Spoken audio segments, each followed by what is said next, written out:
If you want to hear my top 10 purchases from indie brands for 2020, then stick around.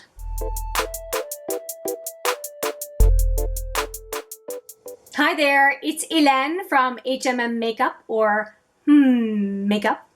Welcome back, or if it's your first time, welcome. I'm glad you're here. I'm excited. I'm really excited. Can you tell? I am doing my top 10, but this time indie brands. I did top 10 purchases from Shoppers Drug Mart. I did from Sephora, and now I'm doing indie. And I have all the palettes right here, 10 to show you as examples. In some cases, I have more from an indie brand than one palette, but I wanted to give an example of what it is that that particular indie brand provides. So let's get right to it. I've got number 1 to number 10, and they are not in order of preference because I feel like all of them are pretty amazing. So I'm just going to show you what I'm going to show you. Okay, well, this one is pretty amazing. As number 1, I have the Cleopatra Cosmetics Multichromes. And I have a bunch, nowhere near what they have on offer, but I have a bunch that suit my needs and preferences. And these guys down here, they all look white, but that could not be further from the truth. They each have their own color and do an amazing job on the eye of creating a really striking, especially inner corner to 2/3 of the lid is where I usually use them. And then there are some of these that are the jeweled multichromes that are just amazing. Oculus and Gothic and Kiln, and I mean there's so many amazing options in this category alone. But if you're looking for more wearable multichromes that are not quite as crazy, like crazy emphasizing huge color, jewel tone color on the eye, then I would definitely gravitate to these pastel type colors that still pack a punch when you include them in an eye look. So for me, Clionadh multichromes are the absolute bomb, and mainstream brands cannot compete with these. These are so good. And right now, Clionadh, I believe right now, at the time that this is going live, they're still having a sale on them. I think they're having a sale almost to the end of December, if I'm not mistaken. Anyway, Cleopatra Cosmetics, amazing for multichromes. Next up is Colored Raine. And I have an amazing video coming up for you on Colored Raine. I'm not going to do spoilers, but just watch out for it. And it's like picking between my children. I'm just going to show you 2 palettes from Colored Raine, the Safari and the Power palette. And I also love the Queen of Hearts and the Cheers to the Beauty and the Vivids. I mean, I like every palette that I have purchased from them, including pardon me, the Juicy Boost or something. I think that's what it's called. The Safari Raine looks like this. And that was a palette they brought back for a second limited edition run. And I'm very happy that I have it. And I snoozed on it the first time around, thinking I was only wanting to buy it because I've gone on a safari and been on a safari. And the thing is, when it came back, I realized there were a ton of the colors in here that I really like and that tend to look really nice on my skin tone. And when I did the first couple looks with it, I thought, oh my gosh, yes, why did I not pick it up the first time? And I'm very happy to have it. And then this Power palette just speaks to my love of purples and pinks, and that is what that one looks like. And these 9-pan palettes are very well curated, just as their 12-pan palettes, 10 or 12 pan palettes are, like the Queen of Hearts. I think it's amazing, and the Cheers to the Beauty I thought was excellent as well if you like colorful metallic type shadows. Next up at number 3 is an indie brand that I've only tried for the first time this year. I know you're going to see it and you're going to say, why did you wait? And I don't have an answer for you. This is a palette that was a collab between Mel Thompson, or is a collab between Mel Thompson and Sydney Grace. And I am so happy to have had this as the vehicle for me to discover Sydney Grace. The shadows are beautiful. I have been absolutely not disappointed in any way, shape, or form by this palette. I've just been delighted every single look, and I was getting bolder and bolder every time, and every time they worked out for me. So I have recommended this palette ad nauseum to friends and acquaintances here on YouTube. I just think it's so good. And I really love Mantis, and frankly, my preference in this whole palette, though everything is great, is the colorful mattes. They blend like a dream, and I'm super pleased to have this palette. It is a gem in my collection. And of course, I am looking forward to trying more of Sydney Grace, because if this is any indication, I love the formula. Now for Touch of Glam Beauty. I ordered some rainbow highlighters, some Multichromes. I don't remember what they're called. Megadimensional multi-shifters. That's a mouthful. And then these guys on the other side here are the Vivids. Everything that I've used from Touch of Glam, which is what you see in this palette, has been really good. Really nice. It did not disappoint. The color impact, when I want color impact, I know that these will give it to me. When I put one of these in, one of each of these, the Vivids and the Megadimensional, in a quad of the month as one of the shadows, I got comments. So that just tells me that it's not just me. Other people are appreciating the impact of the color from the Touch of Glam Beauty singles, and so I'm very happy they're in my collection. Now this next palette is from a brand I'd never tried, and it was on my mind for over a year, and it is the Impulsive palette. I saw it first in Sephora, and I hemmed and hawed, and I thought, no, I gotta wait. And finally, Melt had a 50% off on their site, and I thought, okay, this is the time. This is a sign. It is the time for me to try this palette. And each one of these comes out. They are all magnetized. This palette is quite heavy because each one of these plates is a magnet. But look at the color story. And when I think of this palette, I think of this side for the most part. And although both sides are quite nice and I use them equally, but when I think about this palette, I do think about the yellows, the oranges, and the greens. And yeah, I was impressed with Melt's formula, at least what is in this palette, and it has made me curious about more from the brand. But I feel like I have a lot of playing still to do with this palette before I consider getting more. But it was a delightful surprise, everything about it. The box it came in, this package, the fact that they're all magnetized, and this kind of weird step setup for the palette, I just really like it. It feels like a brick.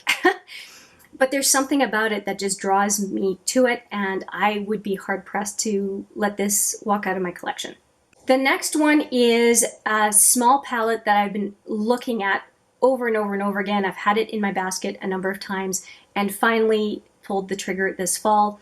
And it is the Sugarpill Fun Size 9-pan palette. And it's been all over YouTube. And I swatched this thing. I have not played with it yet, but I am really smitten with the colors. I don't have very much as far as pastels. I have the Pastel Goth and pretty much this, plus a few pastels in my Clionadh singles. This is in my head, this is one of two pastel palettes that I have in my collection, and they're very different from each other. The Pastel Goth is more like watercolors, and this one has just a bit more punch and saturation. So I feel like they complement each other really well. And as soon as I received it, I thought, yep, this was the right decision. I really wanted this palette. So it's unique and interesting, and that is what makes me happy that I have it to play with. Next up, I have one representative of many palettes from this brand. I have a ton of palettes from this brand, and it is the Berries from Juvia's Place. Juvia's Place has fantastic quality, and I think that it manages to put a lot of other brands, large brands that charge a whole lot more to shame compared to what they can deliver. I got this palette for $7 US, about $10 Canadian, for 6 shadows. And I paid for this kind of color, I paid $52 on sale for Pat McGrath, and regular price $88. Regular price $88, $14. I have some serious questions for high-end brands when I don't feel like they're delivering anything that is unique and amazing compared to indie. This is setting a bar that I think is going to challenge a lot of the price points in the eyeshadow game. It just, you have to wonder, because I can tell you a lot of the big brands, they can't even say, well, you know, we manufacture in your country. A lot of them are producing overseas. And so that's not a reason. It's the marketing engine and major profits that are causing the retail price. And I'm looking a lot more at indie brands and the likes of Juvia's Place, Colored Raine, etc., for just a better product at less or the same as brands that are giving an inferior product, really, for the same or more money. So yeah, I'm a big fan of Juvia's Place. And now I want to talk about Makeup Geek, and I'm going to bring out this great big Colored Raine palette to show you. I have a bunch of singles from Makeup Geek, the old singles, and a couple of palettes from the brand. So all of these here are Makeup Geek. And I was so impressed, my first order this year, I was so impressed by it, I placed a second order before their round pans, the old style pans, were completely defunct. And every time I have put some of these singles in my quad of the month, they have performed beautifully. And so I'm going to enjoy these older Makeup Geek singles, but I will not hesitate to try more from the brand as I go along in 2021, 22, 23.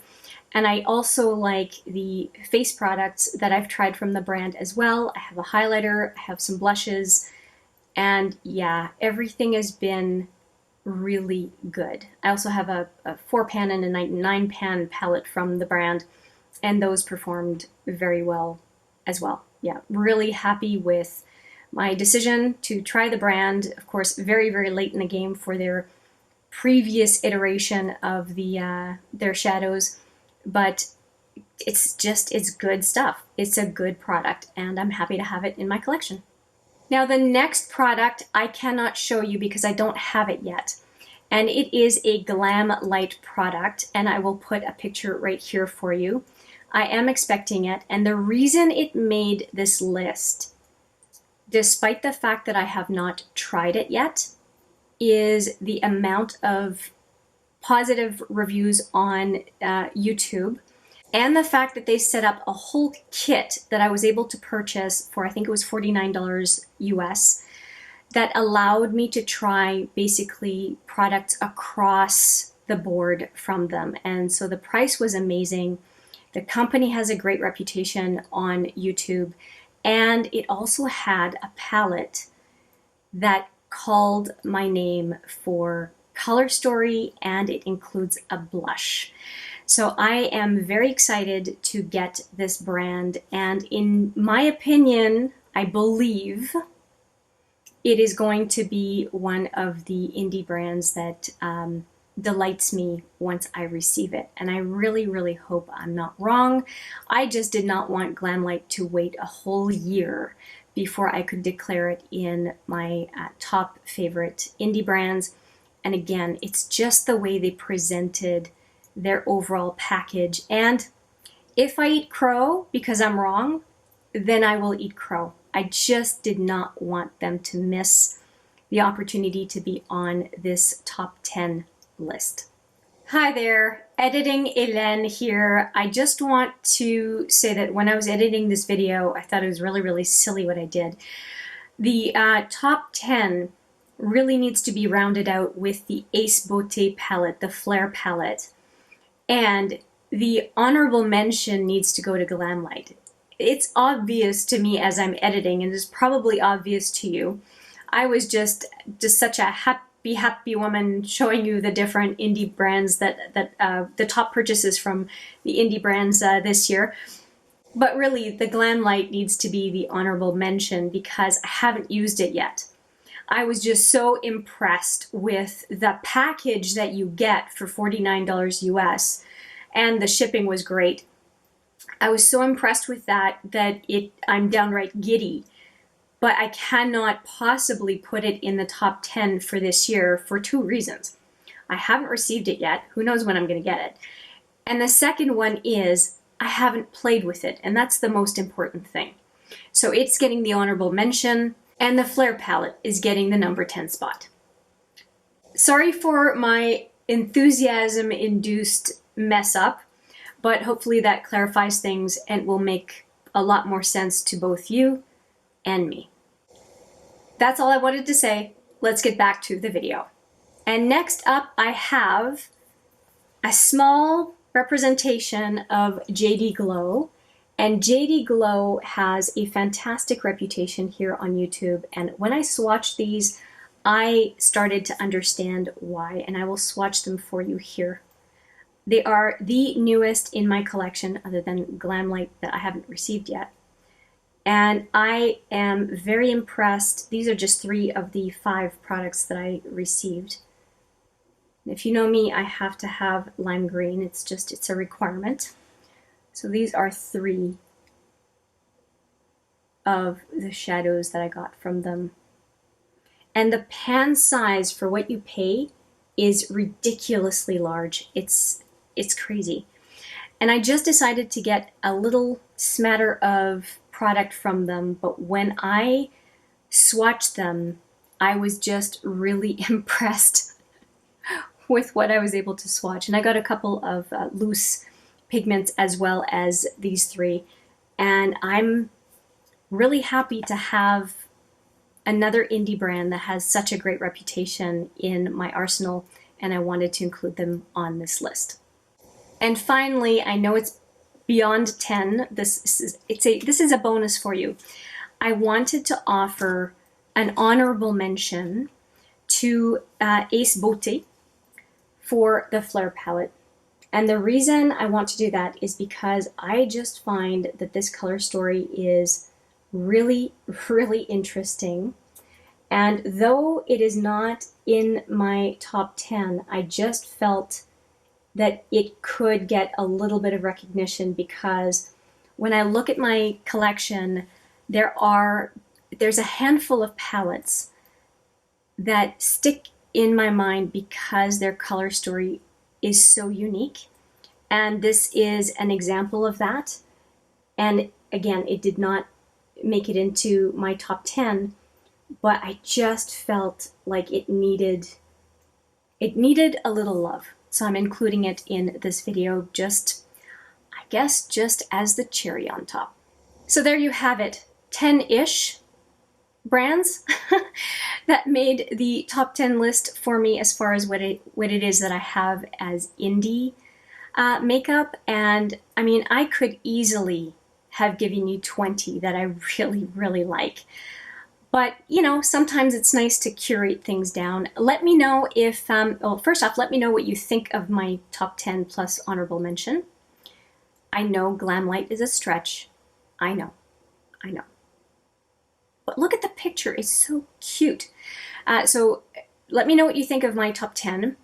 If you know my collection well, and I will put the makeup collection playlist there, you can see my 4-part series that I've just added to that playlist. of 270-ish palettes. Did I hit the nail on the head as far as you're concerned with the indie brands that I chose? If yes, great. And if no, I would love to know what you think should have made the top 10 that didn't. So with that, I will say thank you so much for watching. I hope you found it entertaining, possibly informative, and I look forward to seeing you in the next video. But for now, take care.